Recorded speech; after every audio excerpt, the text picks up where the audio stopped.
You can now find me on RoadStr, the app connecting people through cars.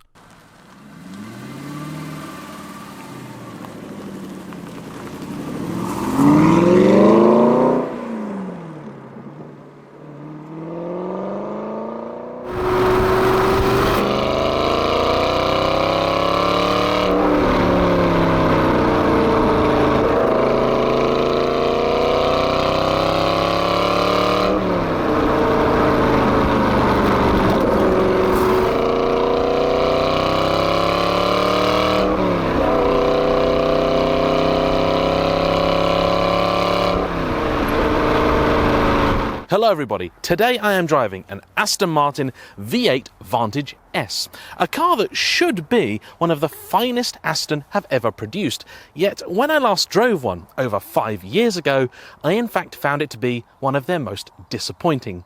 Today I'm going to talk about why and find out if I was wrong.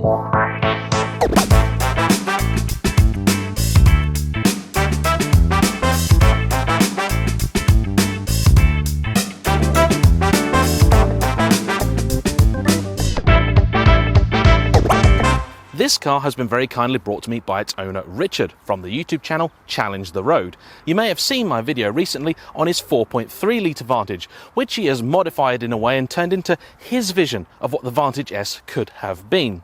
However, there is a small issue. 4.3 litre Vantage donor cars are not very cheap anymore, so he's now exploring what other cars he could use as a base to do very much the same kind of thing. As you might imagine, this is one of his next projects, and he's very kindly offered me the opportunity to drive this car in its current, entirely standard guise, so that when he's modified it, I'll be able to truly see whether the car has really been improved or not. The original Vantage launched in 2005 to some fanfare. At long last, here was a truly affordable Aston Martin. They tried it before with the DB7, but that was neither a proper Aston Martin nor truly affordable. This, at long last, was a car that was actually within reach of your average 911 buyer. More than that, though, it was, of course, considerably rarer, much better looking, had an equally impressive, if not superior, soundtrack, and it still felt inside and out like a proper Aston. But, as ever, there was a bit of a problem. You see, journalists at the time were very quick to try and compare this car with both the then new all-aluminium Jaguar XK and the recently released 997 generation of 911. And in a test like that, the Vantage is really set up to fail, because the Jaguar is the superior GT car. It is the better cruiser. It also has a big V8 engine in it, making even more power for less money. Then on the flip side, the 911 will be quicker around a track because it's lighter, and although this steers brilliantly, the 911 does steer just a little bit better, and that meant the Vantage found itself in this kind of awkward middle ground.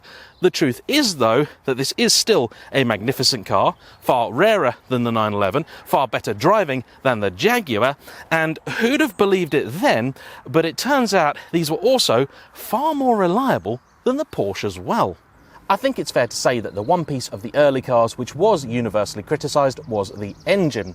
Everybody expected, with this having a 4.3 litre naturally aspirated dry-sumped V8, that it would have a little bit more shove than the much smaller engined 6-cylinder Porsche. Unfortunately, the near 200 kilo weight difference between the two more than eliminated any performance gain. In 2008, Aston Martin sought to fix this, so they introduced a bit of a facelift for the car. The interior received a number of upgrades and does feel significantly better. The engine also grew in capacity from 4.3 to 4.7 litres. Many have made comments on the Jaguar origins of this engine, and while it's true if you go far enough back in its development it did start as a relative of the 4.2 litre Jaguar using, the fact is that once it was even the 4.3, there was next to nothing common between the Aston and Jag versions. There are a few differences about this 4.7 litre version over the older 4.3. Naturally, power and torque are both up. This now makes 420 horsepower over the old 380, and torque rose by a similarly modest figure, up to 347 pound-feet, that's 470 newton meters. Critically, that's quite a bit more torque than even a 911 GT3, and at long last this car got the engine many felt it always deserved. The facelifted Vantage was very well received. Then, in 2011, we got this, the V8 Vantage S, and Aston achieved the impossible. They took an already almost perfect car and made it a little bit better. We'll start with the exterior alterations because the V8 Vantage S introduced a look that has been replicated many times since. So this was when you started to see that more aggressive splitter at the front, these bolder, larger side skirts, and for me, the best part of all, just this little, subtly more pronounced lip at the back. To me, these really add to the aggression of the car, but without taking away from any of the elegance. It still looks very much like an Aston. It's quite different to, say, the recently announced V12 Vantage, which looks like some sort of wild concept car special. This, to me, is how Astons should look. The last time I drove a V8 Vantage S, many of the extra additions to the car, the splitter at the front and the diffuser at the rear, were in carbon, but here they're all color-coded. I'm not sure whether this was something that was standard then and became optional later, or that Aston phased out, or what went on. I've really no idea. What I can say though is that actually, when the car is not in the usual black, silver or grey, having them color-coded is no issue at all. And doesn't this car in midnight blue look absolutely sensational? This in fact is one of the reasons that Richard bought it. Many of the other cars he has had fully resprayed, but by buying one in a more desirable and more unusual colour to begin with, he doesn't need to do that, which saves, of course, quite a bit of money. You would expect any car with an S badge on it to have slightly increased performance, and you wouldn't be wrong. But if you're expecting a big improvement, you may be a little bit disappointed. Though this cost at the time nearly the same as a 911 Turbo, over 100 grand at launch, it still had a lot less power. In fact, it has only 10 horsepower more than the regular 4.7 430, with torque up by a similarly small amount.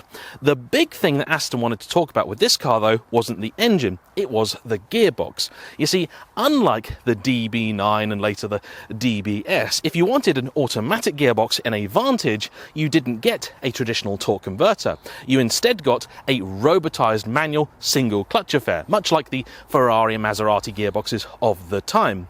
And with the early car, this was a 6-speed unit, but new and exclusive for the S, you got a 7-speed Graziano-derived unit dubbed Sport Shift 2, that was supposed to be an awful lot better.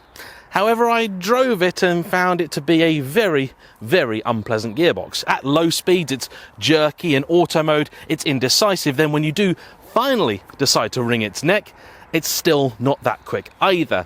And you have to remember, by the time Aston Martin were making this, Ferrari were making the 430 Scuderia. And in that, the tech really did work. Here, not so much. Even worse than that though, Aston Martin then fitted the obligatory sports suspension, which was lower, firmer, and to me, very un-Aston-like.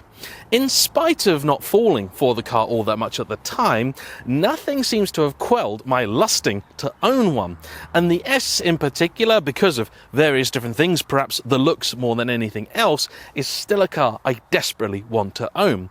And it would appear that a lot of other people feel the same way, because it's been 5 or 6 years since my last review, yet in that time, prices for these have fallen by only about £10,000. You'll still need to part with at least 50 grand to get your hand on one. And this particular example is very special for a couple of reasons. First off, the amazing colour, which I think really lifts it and separates it from the many other Astons out there. Secondly, there is one key piece of equipment that this car does not have. You see, Aston Martin was so taken with their new flappy paddle gearbox that it was more or less standard on the V8 S, and it got to the point where I wasn't actually sure if anyone really did get one with the manual, but it turns out they did, and this car is one such example. So already 50% of the things I didn't like about the V8 Vantage S are not here. One thing unfortunately that I still don't like, which is these seats. They look fantastic and the V8S specific stitching is gorgeous. I remember rather fondly the sort of launch specification of the V8 Vantage S, that lighter blue, I think possibly called Cobalt, with matching blue stitching on the interior. absolutely wonderful. These seats, unfortunately, very typical Aston Martin, they look absolutely spectacular and they feel wonderful. The quality of the leather, the stitching is sublime, but they don't actually support you very well. They don't leave you an awful lot of room in this fairly cramped cabin, and they don't really feel that comfortable on a longer journey either. All in as seats go, they're a bit of a fail, and unfortunately common Aston Martin point, but one that I know Richard aims to fix. The rest of this interior though is pretty much standard Aston Martin, which is to say it's very nice. One thing to point out is that because this is a later car, it has the 3rd generation interior, same as you'd find on the Vanquish. For occasional use or the odd weekend jaunt, the older interior is still nothing to be sniffed at. But if you do want to use your car on a regular basis, the added, slightly more modern functionality of this is something I would say is worth paying a little extra for. Today then, I have 2 simple tasks. First, work out if, with the flappy paddle gearbox out of the picture, the V8 Vantage S is a car that I have unfairly condemned. Secondly, as Richard and I both have a very similar philosophy on what we want from our cars, he's asked me to give him some feedback on what it is I think he can do to improve on an already very, very decent package. And neither of these things I'm going to be able to do stood around in a car park.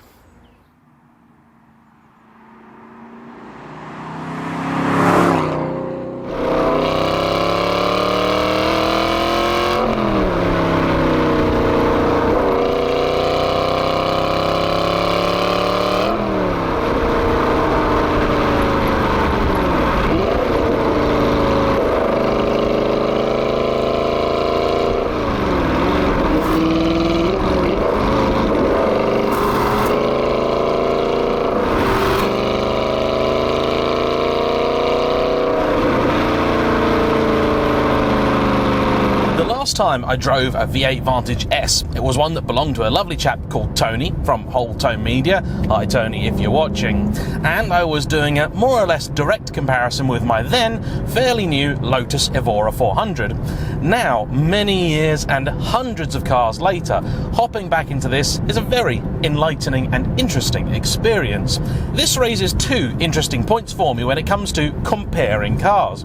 Firstly, I am reminded of just how small and somehow insignificant differences between 2 cars can be, and this means that if you're trying to draw a comparison without having each car back to back on the same day, what you have to say is very, very difficult to get right. If there are huge differences or ones that are easily measured, then it's not so difficult. But even those which you can put a number on often are affected by the time of day, the weather, the location, the road surface, and just about anything else you can imagine. Though it's something I myself very rarely do, group tests are always popular, both in magazines and on telly, and now YouTube. They really are the only way to get an even vaguely scientific understanding of how cars may differ. And although it's been a long time since I got behind the wheel of a Vantage S, I can see some validity in what I raised at the time. The suspension, although not crashy or overly harsh, is still a bit too firm, needlessly so. The Lotus, on the other hand, was a car that was immaculately damped, and you'd always think if you compared a Lotus and an Aston Martin, it's the Aston which would be the softer, more relaxed, the better GT car.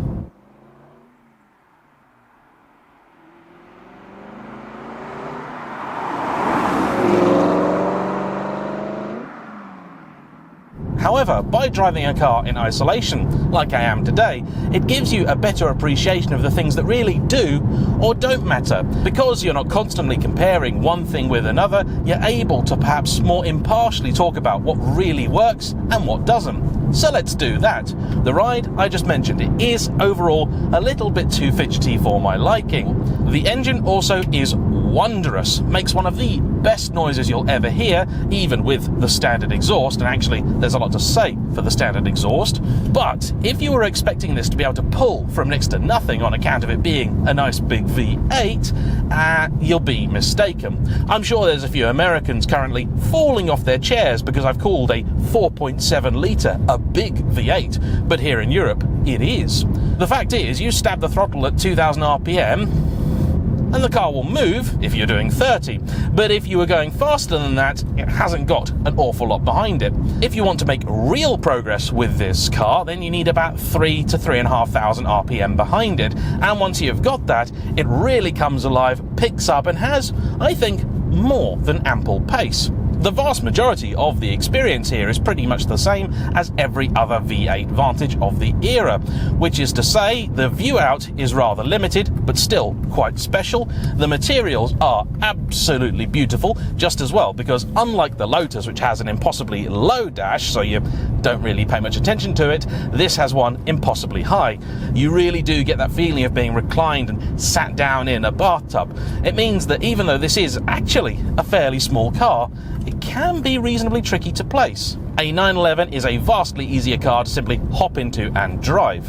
But an Aston has always been about more than just the numbers, and I took this car out yesterday after a walk. The sun was setting, the sky was absolutely beautiful, and I decided I'd just go for a drive. And I think I had one of the most memorable, most joyful drives of my life. I didn't go far, I didn't go fast, but just about everything seemed to be right. We got all the roads to ourselves, the temperature was just so, it was magnificent.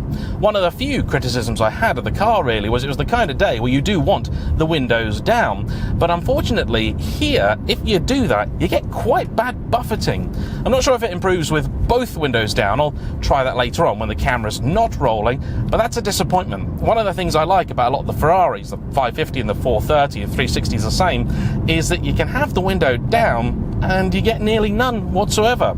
Evidently a result of how the aero works or the window aperture or something, but that is just a nice little touch of the Italians. On the flip side, this is then a very nice modern car. I'm not so sure I'm in love with the third generation layout here, because they took a lot of the physical buttons and replaced them with little haptic touch ones that you need to look at to operate. Mercifully, a lot of functions are accessed through this little iDrive style controller, and you do actually have Android Auto and Apple CarPlay, which means this is a car you can use and drive like a modern one, which I know it really is, being a later car, but when you think this is a model introduced in 2005, that's not always a given. Let's talk gearbox, and then after we've done that, we'll discuss what it is I think Richard could do to improve this car and the direction I would take if I had that job. First off, the gear shift action is absolutely beautiful. This car's got just over 20,000 miles on the clock. There is no play in this whatsoever. It's absolutely fantastic. One of the nicest gear shifts I will ever use. I cannot, however, say the same of the clutch. This is definitely better than in some other manual Astons that I've driven. The DBS and the V12 Vantage are particular lowlights. I don't know what it is, but Aston Martin really struggle with clutch feel in a lot of their cars. Reversing is particularly bad because reverse is geared very tall, needlessly so, and it means you wind up slipping it a lot more than you would like. As you might have imagined, this does also cause a problem for the Sport Shift automated manual gearbox. At least with this, you do have some control over it. One thing that is different from the regular V8 Vantage in the S that doesn't get talked about a lot is the steering, because it's slightly faster. By what margin exactly, I don't know, but you can definitely sense it. You get this feeling that the car is just this little bit more keen to turn in. It feels this little bit more agile, probably a combination of the rack and the suspension setup, but it gives me more of that initial bite that I really like. It's a very Italian feeling setup that I personally quite enjoy.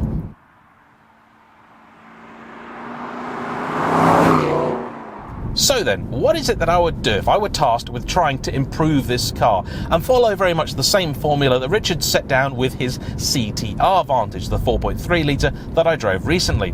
The product brief on that was fairly simple: to make the most enjoyable road car that you can. He wasn't going for a track-focused build at all. The cars are competent on track, but the truth is, if you want to make one of these a real track day car, you probably need to do a fair bit. There's a company called Valiant Ecos, which I think is actually one bloke based out in Germany, who do track-focused Astons, and they look rather spiffy. I'd actually be tempted to take a couple of the little touches he has, some of the canards, maybe slightly more aggressive aero at the back, but that's not entirely necessary. And the fact is that one of the things Richard wanted to do with his car was preserve a lot of the integrity of the original. I know a lot of people were not fans of the rally-style spotlights Richard put on the other car. Those, I'm told, actually do make a tangible difference for night driving, but a few of you weren't really taken with the looks. The handy thing is, those are optional. In truth, exterior-wise, I'd be tempted to do little to nothing with this car. Perhaps a stripe maybe of a bespoke design, just so the car stands out a little bit. But other than that, even the wheels on this I actually quite like. I suppose you could change those. There's a lot of different lightweight options out there. And in terms of colour, Richard and I were discussing what to do. He, I think, is taken with a sort of silver black, perhaps, you know, diamond cut front or something along those lines. Me, I'd actually think this would look quite good with perhaps a dark bronze. Not as bright as I have on the 430 Scuderia, maybe not quite like a Subaru, but just something along those lines. Not gold, dark bronze. That, with this midnight blue paintwork, would look absolutely amazing. The key thing really is to think about what it is that makes the car so great, how you can enhance that, and then look at the car's weaknesses and try and fix them. The weakness of this really is quite clear. It's the suspension. It's a fixed rate Bilstein item which does the job well enough, but there are a lot of cars Aston were making around this time. The DBS is perhaps the worst example of all, that were just unnecessarily stiff. I know that Richard has a few options available to him, and the one he's currently pursuing involves an adjustable damper setup. That, I think, would work quite well, and you can probably tailor this to be just a little bit more comfortable without losing its ability.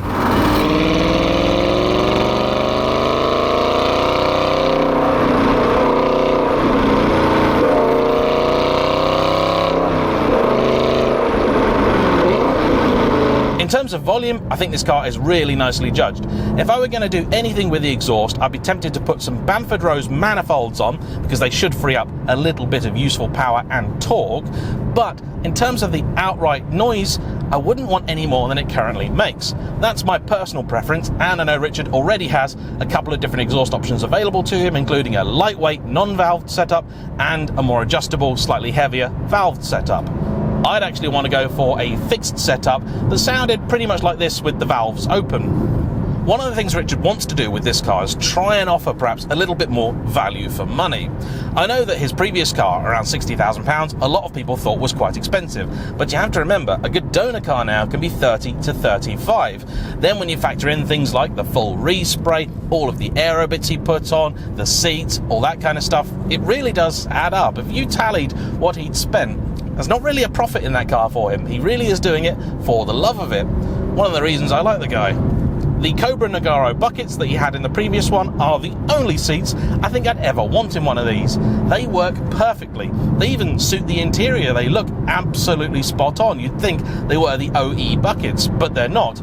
As it happens, the OE buckets do look really quite nice, but they're equally baffling as these because you still sit on top of them. There's far too much padding in them. They don't actually make that much sense. Even worse, they've still got a load of electric motors in them, so they're not actually going to be that light. That doesn't make any sense at all to me, but that's Aston for you.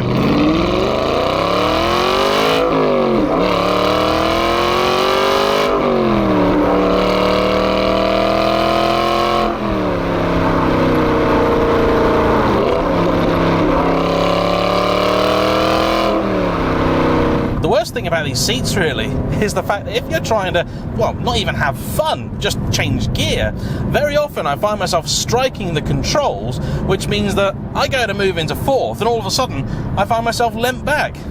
Absolutely daft.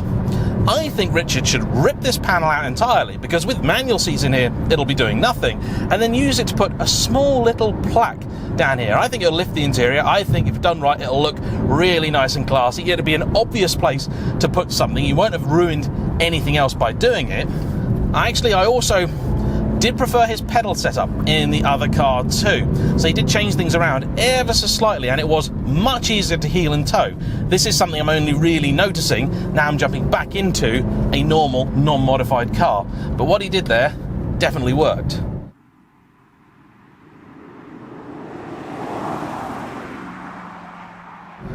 outright grip in this is currently limited by the fact it's running on 6-year-old Dunlops. Obviously, those are getting changed. But still, the car communicates its ability to you really well. It is incredibly engaging. The steering feel is so good. I know the 911, 997 in particular, is considered superior by many.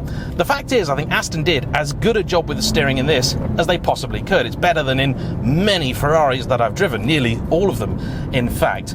The difference simply is that there is an engine out front there, quite a big one, although it's dry sumped, so it sits quite low, and it's pushed far back into the chassis. One thing Richard did with the last car was you've got this great big bit of plastic covering up a load of stuff in the engine bay, and it looks quite cheap. Now in the other car, he painted that gloss black, which works quite well. I'd actually like to see that in carbon fibre, and I know people have done that. I think it would look really good. I'd also be tempted to try these cars with carbon discs on. Now, I've driven a car so equipped and they actually work quite well. They're not the cheapest of things, but I was talking earlier about wanting to try and enhance what it is that's good about this car, and the steering feel is easily one of the best things. By putting some lighter discs on with this faster rack in it, I think the car would feel even better. It's pretty much the case that anything you can ever do to remove unsprung mass from a car is going to be a good thing. I think also for the amount of money that you're asking, putting a bit more power in the car is going to be a necessity. The truth is that on a road like this, when everything's nice and clear, the car has adequate performance. I've not really ever needed to take it to the red line for reasons other than I want to. However, people are fairly predictable animals, and if you're asking a little bit more money for your car, you probably need to give them a little bit more power. So this is already running 430, and I reckon 460 to 470 is easily achievable. Combine that with a weight saving from taking the seats out, maybe putting a couple of carbon fibre bits on, changing the discs. I would also put in a lightweight battery, so you can get one of those. Again, they're not massively expensive. Deadweight Industries do some for all sorts of cars, and you can save an easy 10 kilos. The best thing about that, of course, is that saving weight from the battery is one of those things that, as far as I see it, is free. It's not free in cost because obviously it's expensive, but what I mean is that you're getting a benefit of the reduced weight without really suffering in any other area. It's not like stripping the interior out or doing anything like that, and I certainly wouldn't want to do that to this. It's just massively, stupidly enjoyable, this car. It does actually flow with the road reasonably well once you get on it. The gearbox is an utter joy, but the suspension is just needlessly firm. It doesn't need to be that way. It's not ruining my ride, it's not upsetting me or anything like that in the way that the DBS definitely did. However, with our roads as they are, with lumps, bumps, potholes and everything, it's not that it's bad, it's more that I'm failing to see the actual real benefit. Interior wise, well, I love this steering wheel, really appreciate the fact that it's in leather. The red stitching is really quite nice. I think if you could echo that with the newer seats, which I know that they can because Cobra are really good and get the same leather as Aston Martin do. So much of the hard work really has been done with this car, and I think this will actually then make a great base for a car to modify, because yes, you're starting with one a little bit more expensive, a little bit higher end as well, but I think the actual overall spend is potentially going to be even less with not doing the paint and that. Maybe if you do the ceramic brakes, it'll be similar, so you'd then probably have to retail this at like 85 to 90, and for that, it's going to be a lot of car, a heck of a lot.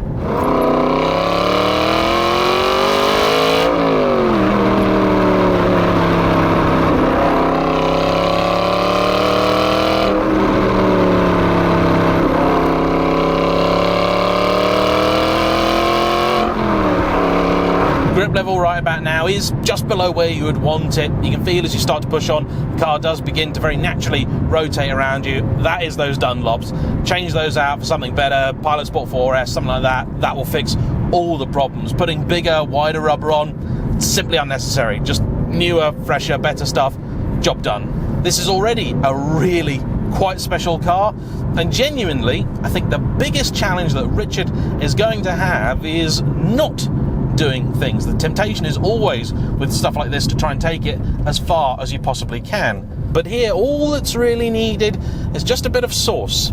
It's never easy taking a 9 out of 10 car, and this is a 9 out of 10 car and making it a 10 out of 10. You're far more likely to take a 9 out of 10 and make it a 7 or 6 out of 10. But I think if he sticks to his principles, that can be achieved here. Thanks for watching. Please like, comment down below, subscribe if you haven't already, and I'll see you all for the next one. Bye-bye.